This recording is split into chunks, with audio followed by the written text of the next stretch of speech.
Hello and welcome to EPR with your favorite environmental enthusiasts, Nick and Laura. On today's episode, Sam and I try to talk about video games and fail almost immediately. We talked to Dave Boyes about NEPA, music, and the art of compromise. And finally, here are facts about horses that I hope are going to shock Sam, since she knows everything about horses. All right, are you ready? Mm-hmm. They can sleep standing up because they have a series of tendons that lock in place and allow them. Not surprised by that. Okay, great. Mm-hmm. She knew that one. You can measure their age through their teeth. Yep. You knew that too? Oh, come on. Yep. All right. And last but not least, and then I have a bonus secret one. They can't breathe through their mouth or burp. I did know about the burping, but I didn't know about the breathing. That's interesting. Yay, I did it. You did it. This is a win for me. All my other work is done. I'm gonna take a nap now. There it is. Horses cannot breathe through their mouth, only their nose. Very funny. Didn't even know that was a thing. I just assumed every mammal could, but hey. Yeah. The more you know. Yep. Cool. Hit that music.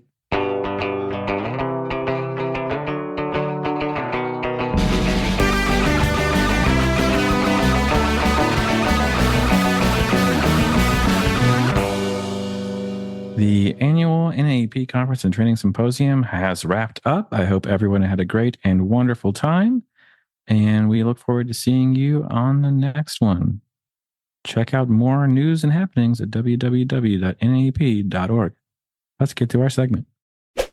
You've been playing a video game? Yes, I don't know what's wrong with me lately. I've been playing Dave the Diver. I played Manor Lords. I've played Sid Meier's 6. I'm on like a real-time strategy kick lately. I don't know what's wrong with me. Are any of those new? Because I know Manor Lords is. Okay. That's funny. Okay, well, how do you play games then? Because for me, it's always like on to the next. I never finish anything. I just move to the next one. That's not totally true. I do finish some games, but I just play them until I get bored and then I go to the next one. Yeah, but these games are like that. There aren't really stories per se. And so if you get bored of them, yeah, you move on. So that's different for me because usually I'm like, I gotta do everything in a game. So you are a completionist. You're somebody who actually finished. Pretty much. Oh, pretty much. Man. I used to be. I'm less so now as I age. Yes. Yes. Remember, you're still younger than the amount of years Dave worked in. Yeah. How long did he say he was a member of the board for? 32 years. Oh, just barely. I mean, but still. Yes. But still. Barely. Yeah. He was a member of a board longer than you've been alive. That's pretty incredible. That is true. It is true. Yeah. But he's also like in his mid 60s, late 60s.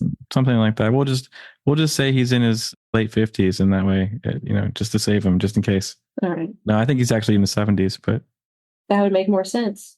But yeah he's still like more than double my age. So of course. Yeah, it makes sense. It totally makes sense. Yes. Basically had like 2 careers, 2 lives, and doing completely different things. Yes. Yeah, that's very interesting. He basically retired at 55 and then had a whole nother career, which is kind of wild to think about. That's crazy. Yeah. And he's retired again, kind of. Right. Yeah, pretty much. Yeah. For real this time. Mm-hmm. And then still he still can't get away. And it's really neat to think about because it's just, that's the career in your life. We're in different stages in our careers and golly, when I get to 55, I can do something completely different. And maybe I do the reverse of Dave. Who knows? I don't even know what 55 will even look like for me. I don't even know what 30 is going to look like, but that's just next year. Brutal. That's brutal. 30s were great. 30s were really fun. I enjoyed them immensely in lots of different ways. And yeah, it's weird to turn the clock and have a 4 in front of my name. Or, Yeah, I look forward to my 30s. I think they'll be good. Yeah. Well, yeah, it's like you're both pretty fit and pretty fun. And maybe not the most fit and the most fun, but you're still pretty with it. So I don't know. We'll see how 40 goes too. So there you go. Yeah. Look at us entering different decades. Yeah. Also, I love how we tried to talk about video games and it just ended up here. Yes. I love it. This is so much better. My bad. Yeah. Well, you know what? Why don't we that's the perfect place to stop. Let's not waste any time. Let's get to our interview. Sounds good. Hello and welcome back to EPR. Today we have Dave Boys, a senior environmental program manager at Dawson. Welcome, Dave. Thank you. Thank you for inviting me. So happy to have you here. It's a truly an honor for us. Like I say, you've had a long and storied career, been one of my mentors for a very long time, which I'm extremely appreciative of. But I want to start actually with where you grew up. So, where did you grow up? Where did you come from? Well, I'm what is known as a service brat. So I was born in Malta in the Mediterranean and then traveled extensively with my family throughout Britain, Scotland, Northern Ireland, Wales, England, and then out to the Far East to Singapore. But mostly, just moving around Great Britain. Probably went to something like 11 elementary schools and 4 high schools along the way. Oof. But one university. I went to the University of Bath. So, Oh, nice. yeah. So, I mean, how did that shape you? That's an awful lot of travel when you're young. It is. You do a lot of different strange things to fit in. Oh, like what? Like what? Well, I was very good at accents, you know, so always picking up local colloquialisms and, Mhm. always kind of had this feeling inside of not belonging. And I probably felt that way through my early adulthood until I came to the US and actually have now lived in the same town for 50 years. So I probably wanted to settle down. Yeah, you got your fill of travel when you were younger, right? Yeah. That's Yeah. yeah. Well, we'll definitely dive into your career in a second, but I want to talk a little bit about I know you're a big music person, Mhm. and I know that started in the UK. So, what were you doing? Is it in college when you were running? Yes. Uh, So back in the early 70s, it was before civic centers and the like. And in Britain, one of the big music circuits was the university circuit. I'm sure you've all heard of The Who live at Leeds, for instance. yeah. That was an album recorded at Leeds University. So I was, for a while, social secretary at my university, which meant, my group was in charge of all of the kind of weekend entertainment for the university. So we had a venue, probably about 1,000 people. And we would put on weekly concerts with up and coming musicians.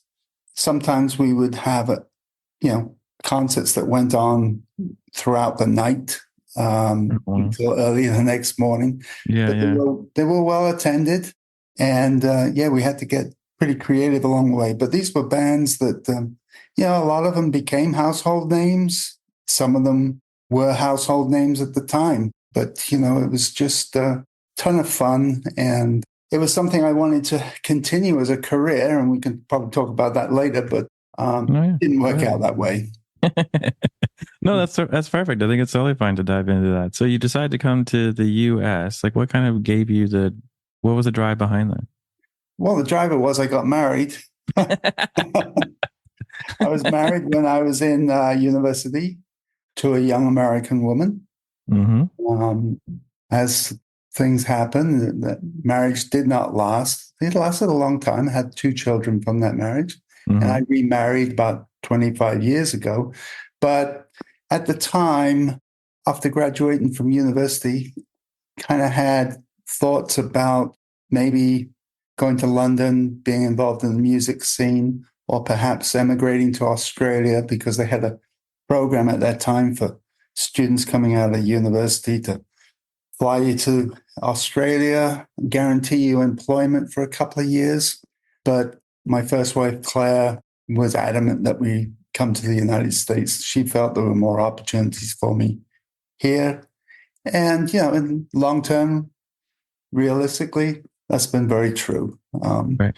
But yeah, that's how I arrived here. And when I got here, realizing that the music business was like almost what you would call closed shop, Right. I decided I'd better use my degree. Yeah. So how was that transition? Was that difficult for you? Were you like apprehensive about it? Or are you kind of like, well, this is the next thing, let's go? Well, for me, having moved my entire life, it wasn't that difficult to come to the US. It really wasn't. Right. What I did miss was my family. Of course. We did make efforts to get back as much as we could. And obviously, when you're starting out in your career, you're not exactly wealthy. So we'd save our pennies and make the trip when we could. Fortunately, later in life, I've been able to do it more on an annual basis. But back then, we could do it. We did it when we could. But yeah. That's very cool. I have two sisters back in the UK and nephews and nieces, and it's fun to go and see them these days. Of course, they're not, none of them are kids anymore. So, yeah. Oh, for sure. So, okay. All right. So what was the start of your environmental career like? What were you doing? So my first job in the United States, actually, I worked in a mill for a year. There weren't many jobs when I arrived in the United States. I was washing cloth in a textile mill. Mm-hmm. And a job appeared in the classifieds for a mosquito control officer in the town of Barrington, Rhode Island. So mm-hmm. I was an entomologist by trade, and I had taken classes with the Center for Tropical Diseases in London. Yeah. And so I felt eminently qualified to be a mosquito control officer.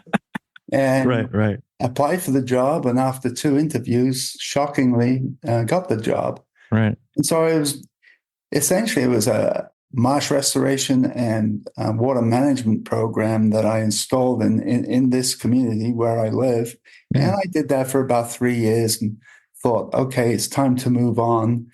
And the town fathers had different ideas and made me an offer I couldn't refuse. Right. Not that that offer ever came to much, but I ended up becoming public works superintendent in town mm-hmm.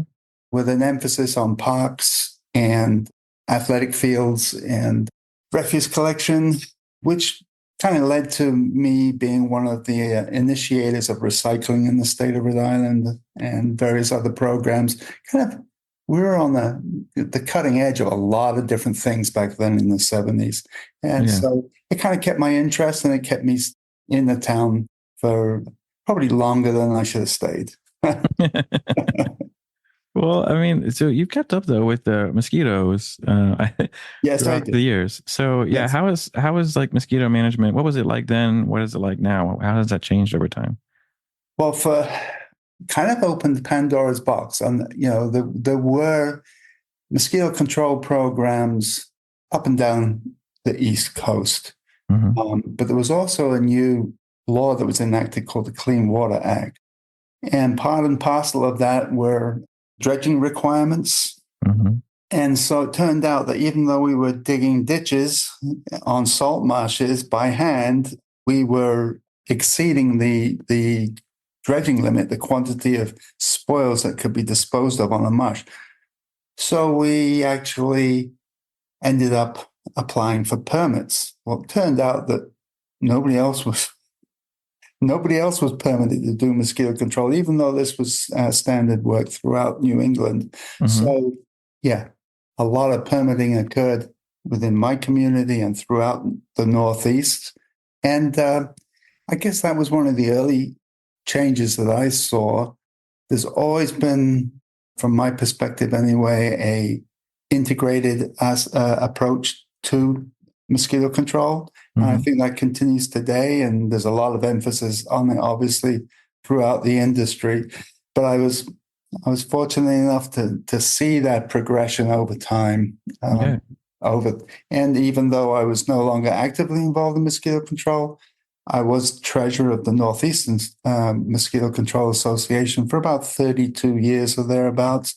Wow. And I still attend the conferences as an honoree. So I kind of keep in touch with what's going on and what the latest issues are.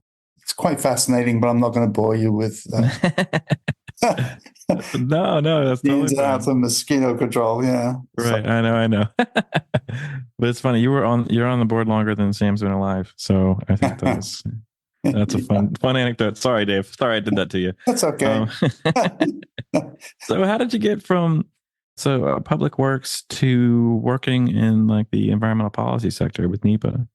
Oh, well, as with all things come to an end. There was a change in the town fathers in Barrington, and they decided that our department was top heavy, and my position was eliminated for numerous reasons, way too many to explain here. So I was left unemployed for a while.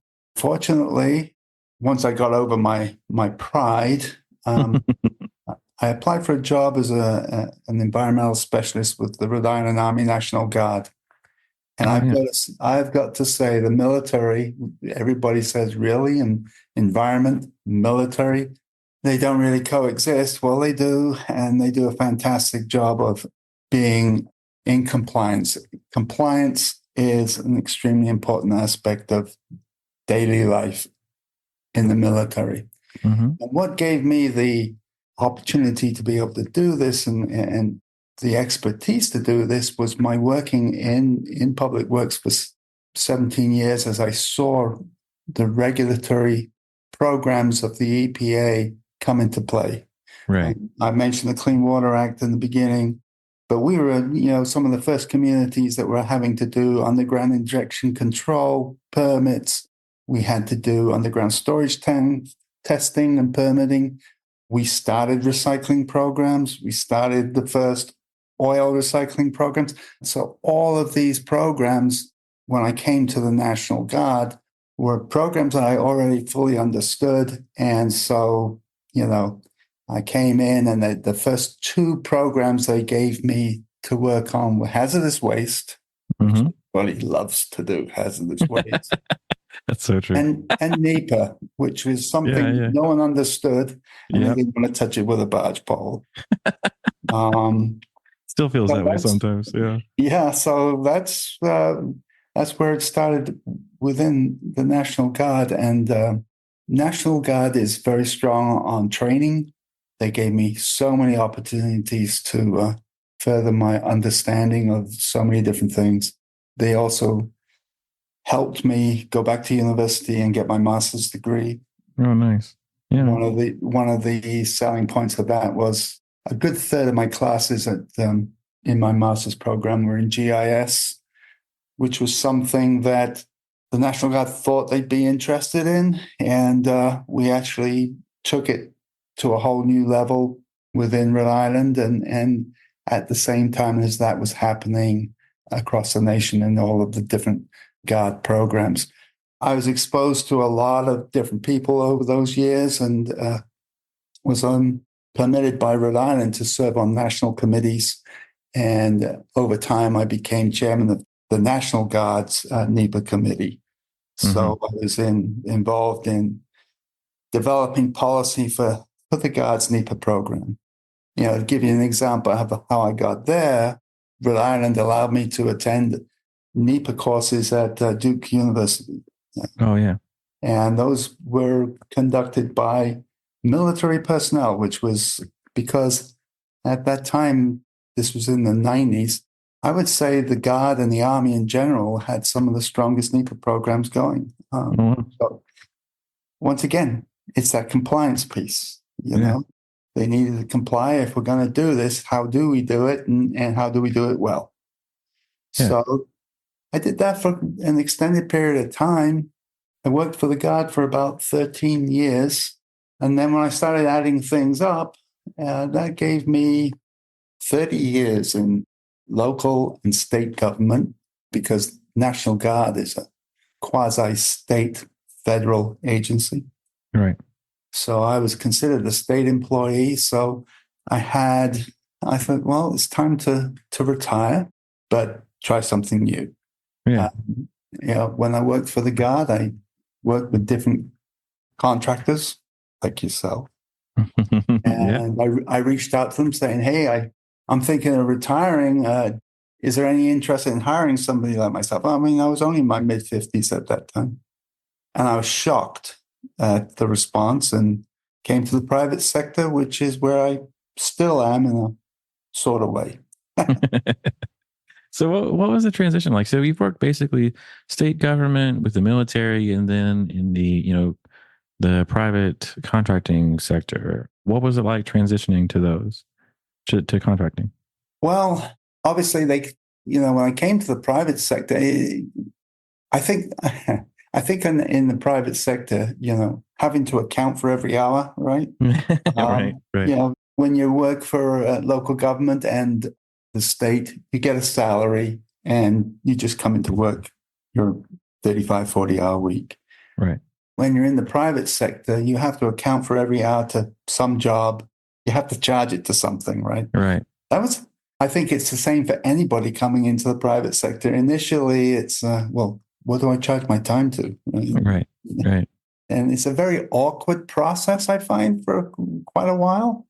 But Yeah. once you get into the swing of it and you get to figure it out and you start getting used on different jobs and you've got more hours in the week than you've got time allotted for. So Right.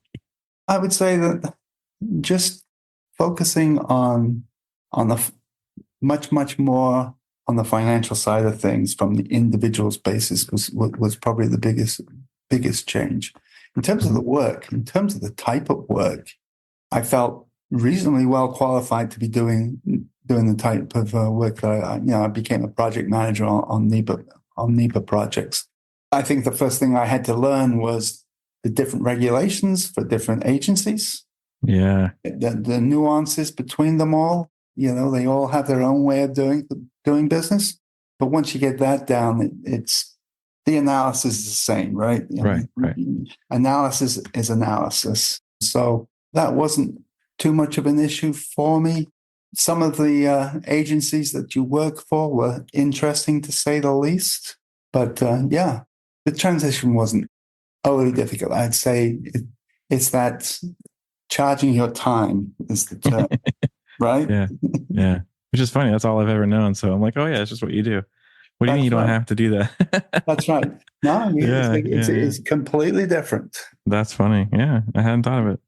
Well, like I remember so, obviously we ran into each other when you joined the private sector, and then I came along as a bright-eyed environmental scientist back in the day. But I remember one of the things about our earlier interactions, I was still pretty junior. I wasn't like brand new to what I was doing. I knew what I was doing, but I was still young and I still had a lot to learn. And you were very willing to teach me, but you're also very, very willing to let me do the task. Like I remember you basically would do, not just with me, but with everybody on the team. You gave people an opportunity to do challenging things and then you talk about it. So like, where did that, because I always thought that was something that still sticks with me, is that you never said, well, I have to do this because I'm the manager. You're like, why don't you give this a shot? And then we'll talk about what you wrote or what your idea is. So where did that come from? Because to me, that was one of the things I still think about. It's still very, very impactful to me as a young professional. That's a really good question. I'm not sure where that came from, but I mean, you put a team together, you've got to trust the team, right? I mean, Yeah. When I went to the private sector, I very quickly realized that I was surrounded by extremely bright individuals. Okay. I had spent a lot of time with, and I'm not going to say they're not bright people, but more street savvy, street smart type of people rather than intellectuals or folks that had gone to university. So when I entered that world, it was much more of an, even though it's the consultant side of things, it's much more of an academic world to me. Yeah. So my expectations are those. You're bright people. You can figure it out. Right? I mean, isn't that what you went to school for? Right. Yeah. So, if you've got to kind of figure out the impacts to a particular resource, that's something you ought to be able to do. Right. Yeah. So where I like to talk about things afterwards was, okay, so now we have to differentiate between the academic world and the real world. Yeah. Those are two different areas. And I know I've told you this a million times, but if you're going to construct a new building on 5 acres of land, Right. don't worry about getting your footprint of disturbance down to the square foot. Right. Because at the end of the day, you're going to be walking out there with a bulldozer operator that's going to be working off of 4 stakes in the corner of the 5 acres, and he's just going to push dirt. Right. And he's not going to necessarily be within a square foot or a cubic foot of your calculations.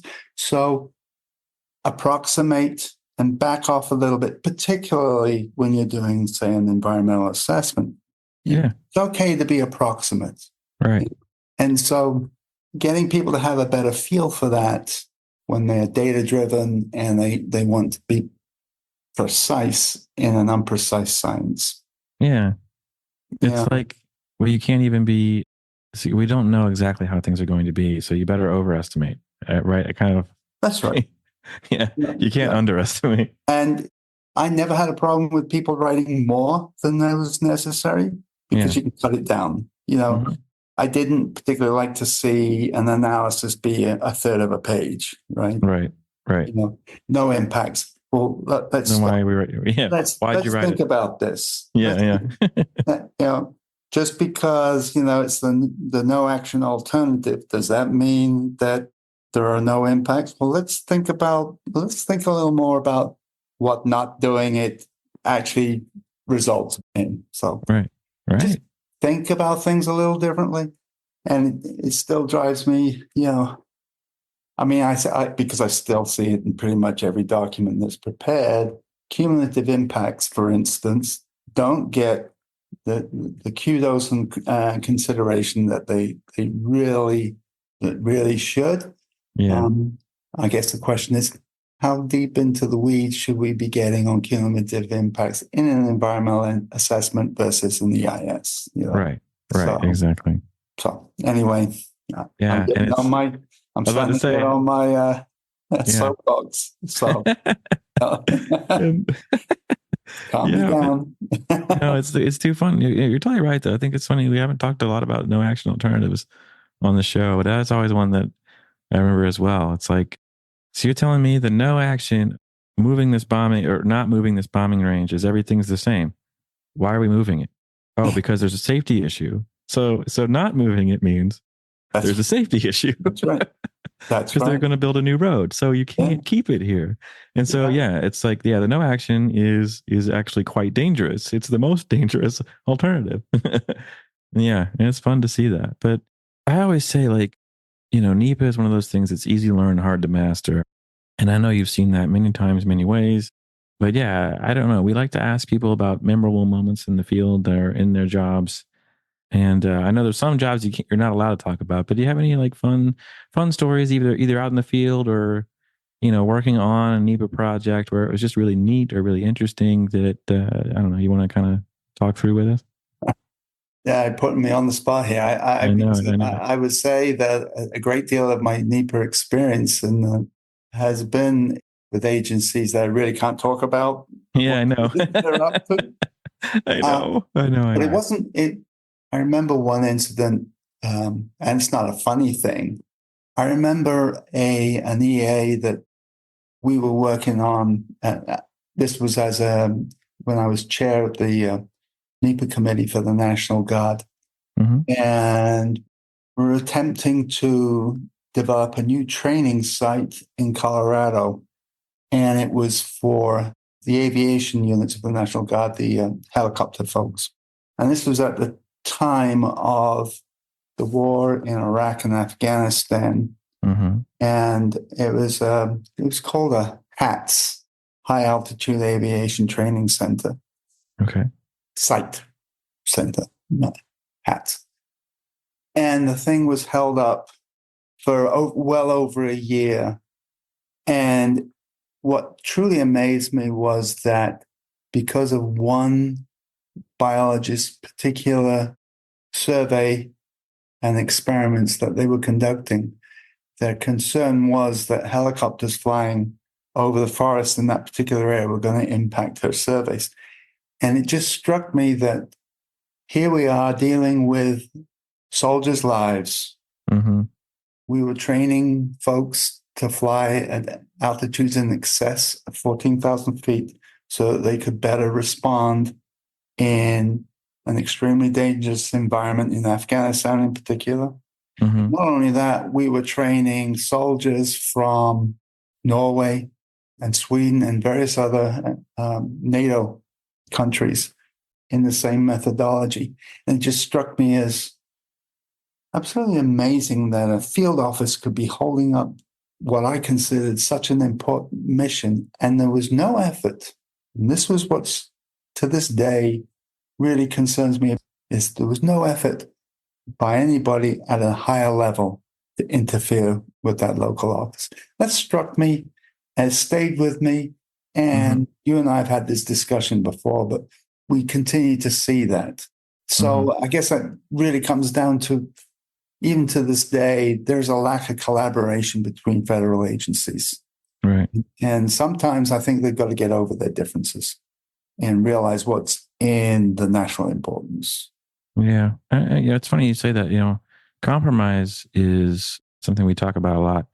It's never easy. And what the goal should be, both parties walk away a little bit unhappy. That's right. And, but we've seen instances of it. I think even, some of our work in New York with the Park Service has been a slow evolution towards the right direction in certain ways. So, and that's a really neat project too. But yeah, I don't know. It's hard for compromise sometimes. And, every agency has different values. They have different missions. And sometimes they're in direct conflict. So how do we do that? It's not easy, but, we've seen examples of compromise with many agencies who you would never think would compromise when they do it. So what helps get to that point? Well, I think it's communication. I think people have to get off their high horses a little bit, meet somewhere in the middle. I think that with agencies, get them kind of boots on the ground, get them down to the level of what it is you're dealing with, and put them in your shoes, as it were, out in the field, and discuss it, and try to develop a relationship with individuals within other agencies. And I think this is kind of central to everything that we do in this business is to be a listener, understand what it is, just try to be a listener and understand where that other person, that other agency may be coming from. Then hopefully they can be a listener as well and understand where you're coming from. And that way, as long as you're still talking, you can start to develop that consensus where you can maybe find that there are more areas where you're similar than you're dissimilar, and find that sweet spot. But I think it just comes down to communication, continuous communication, and not kind of making a request of somebody and then just dropping it for a couple of months. Right. Follow up, talk to individuals. I was always somebody that picked up a phone and talked to somebody. Yeah. Rather than this constant email chatter. And then meeting people. Yeah. I think when you're developing costs for a project, you've got to have that travel budget in there. You can't be just doing everything online, from home. You've got to get out there. You've got to go and see people and talk to people, be it clients or be it other agencies. You've got to just get out there and see them, grip and grin. Look them in the eyes. Right. And then, that listening becomes really important. Well, isn't it amazing? I found this to be true throughout my career. It's like whenever there's conflict and it's, over the internet, it's like, okay, well, I'll see you tomorrow. What do you mean? I'm coming to your office and we're going to talk this through. It's amazing how the story shifts almost immediately. It's like, oh, now you're in the presence of someone, and it changes the way that you talk, and it changes the way, is this really the issue? And it's not like an intimidation thing. It's just it's hard to be, stubborn when you're looking at someone and seeing how that impacts, your words are impacting the project and the person. So yeah, I love that. So like I say, we're getting closer to the end of our time, but I do want to ask, did you say, by the way, town fathers? Is that correct? Did I hear Town that right? fathers. Yeah, the town council and the town manager. I call them the town fathers. Oh, that's amazing. Okay. That's very, very cool. So, I mean, I don't know. So we usually ask about hobbies at this point of the interview, and we know already that music's a big one for you. Yeah. But you also like to surf. So how did you get into that? How did that happen? Well, I liked to surf, and then as quickly as I fell off a surfboard, I didn't surf as much anymore. But back when I was younger, yeah, I lived in a community that my last high school, Hmm. where I went to university, was in Newquay in Cornwall, Yeah. which is now kind of like one of the centers for surfing in Europe. So back then, when we were in juniors and seniors in high school, and it was Wednesday afternoon, and you had phys ed, one of the options was surfing, which was great. Oh, Yeah. that's awesome. So we'd just go down and lie on the beach because it was flat, right? But when the surf was there, I wasn't particularly good, but I got the great idea of renting surfboards, which I did a fair amount of. And so I had, at one point, I had 3 or 4 surfboards, and I had a friend that had a gift shop. His father had a gift shop, and I rented out surfboards because it's an interesting tool for summer visitors to use. They rent a surfboard, they put it on the beach, and it attracts. It's an attraction, shall we say? Yeah, of course. Which is funny because the first and really only time I've been surfing, I went with our dear friend Steve Pyle. Steve Pyle, yeah. When we were in Hawaii. And yeah. It's funny. I didn't realize how much arm work it is, which is like 99% of it is shoulders. Paddling. It's just paddling. Oh. And so you get up, my claim to fame is I was up on the board for half a second, which counts because I was up. Yep. But then I tried to take the board back, and like you, I think I'm a person who just when I'm physical activity, I'm going like all out. I don't really hold back. And so my arms were dead. I was dragging that thing back. I had no idea. I was like, oh, this is much heavier out of the water. Much more difficult than you think. And I hope we've got a minute left here or so. Oh, of course. But when I go back to England these days, I had some friends, they still surf. Well, they've pretty much given up surfing about at this point, but right. Always remember when, when we were in high school and they were going surfing at this place on the other end, a beach called Crantock. And to get there, you had to go across this river, paddle across the river to get to the beach. And they all hopped in the water, and I was with them. And I had only been on a surfboard like twice. And I'm paddling across this river, and all I could hear was, the suction as the tide was going out on this river. And it was terrifying. Terrifying. Yeah. And we paddle across this river, and we're about a quarter mile out in the ocean. Oh gosh! And panic. I mean, miles from safety here. I fall off my board, and I'm waist deep in water. Yeah. So that's why. And they're all laughing at you. Yeah. Well, they talk about it because they hadn't realized that. Man, that must have been pretty hairy, dude. Yeah, right. And to this day, they talk about it. Yeah. It left an impression on people. But yeah, that's the reason why there was a good surf break, is there was a sandbar out there that was actually standing on and the waves would break. Oh, funny. Yeah. Anyway. Oh, I love it. No, I love it. And and so now it's like you say, we're those. Right. Now I know it's Friday, so I know we're getting close to tea time as well. So, I know you've been playing golf for a while too. I guess my second to last question is, how's your golf game? Not good. I keep thinking it's going to get better. Right. It disappoints me all the time. There we go. I'm a bogey golfer. What are you going to do? Right. Hopefully, but every now and again, hope springs eternal, and today is another round, and there you go. We'll see what happens. The pursuit of one good shot is always that's really all it is. A shot, you're coming back. Right. Exactly. Exactly. So before we let you go, is there anything else you'd like to talk about or any advice for our listeners before you head out? Yeah, just one. I think that's always been important, and we actually touched upon it is in listening.